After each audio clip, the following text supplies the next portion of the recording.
by Sensei Janet Jiryu Abels that we're celebrating tonight is Making Zen Your Own. And it traces the life stories of 12 key Chinese masters who shaped what was to become Zen's golden age.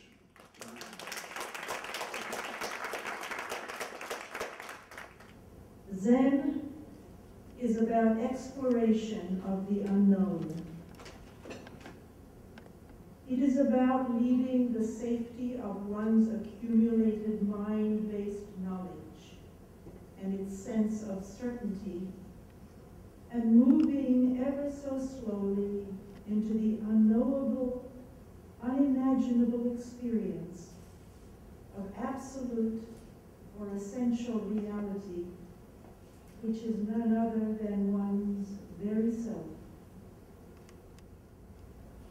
Such an exploration, then, such a journey, could have no better metaphor than the sea voyage undertaken by the man who brought the essence of what came to be called Chan, Zen in Japanese, from India to China.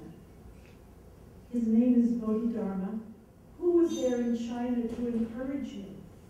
There were no teachers around, no family, and no servants. He was young, and he was alone.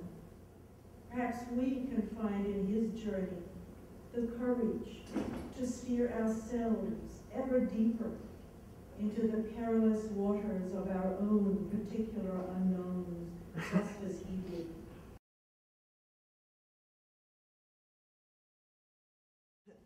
Deshan asked for dumplings, and the woman began a conversation.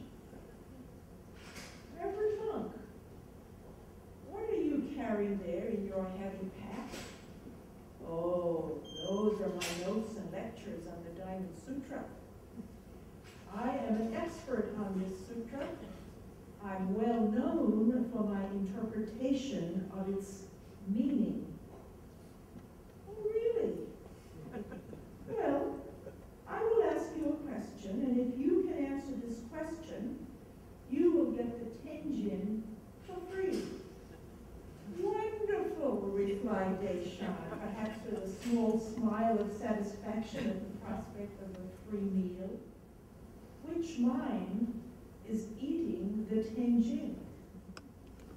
And for the first time, he met doubt. The bubble of self-righteousness was penetrated. We can be so self-righteous about so many things. Zen, our practice, our knowledge, our point of view. And we too must allow our self-righteous bubble to be broken by stopping short, as did Deshan, and saying in so many words, I don't know the answer.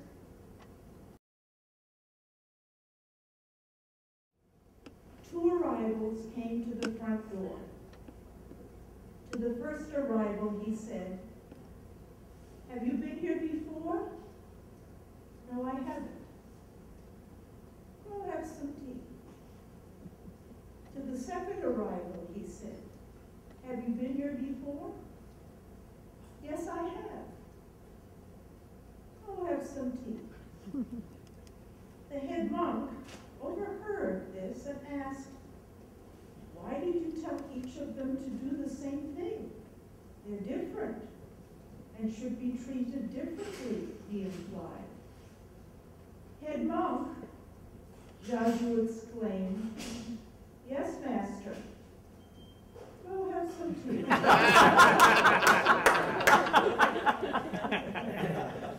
It's no wonder that so many flocked to him, wouldn't you? How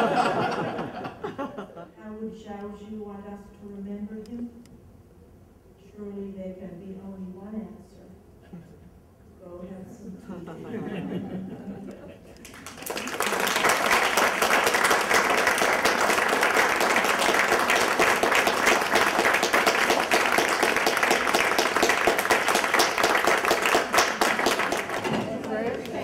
Hi, Mom.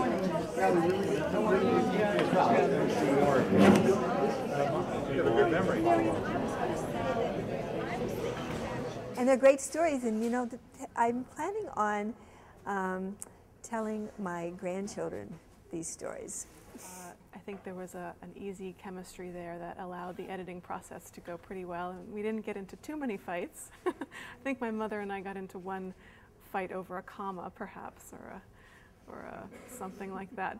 And I'm hoping that it's the stories that I tell, the life histories and the life quirks and the humor of these teachers that will attract again, people who are maybe not Zen practitioners per se, into exploring deeper the possibilities of meditation and reflection on some of the teachings that they read. I think it's certainly a very helpful book for people beginning Zen practice, because it allows them to access these teachers not as some distant, perfect figures, but as human beings who went through pretty much what all Zen practitioners go through. But I'm also hoping to help Zen students by bringing together the teachings of the teachers in one body, one chapter, of course.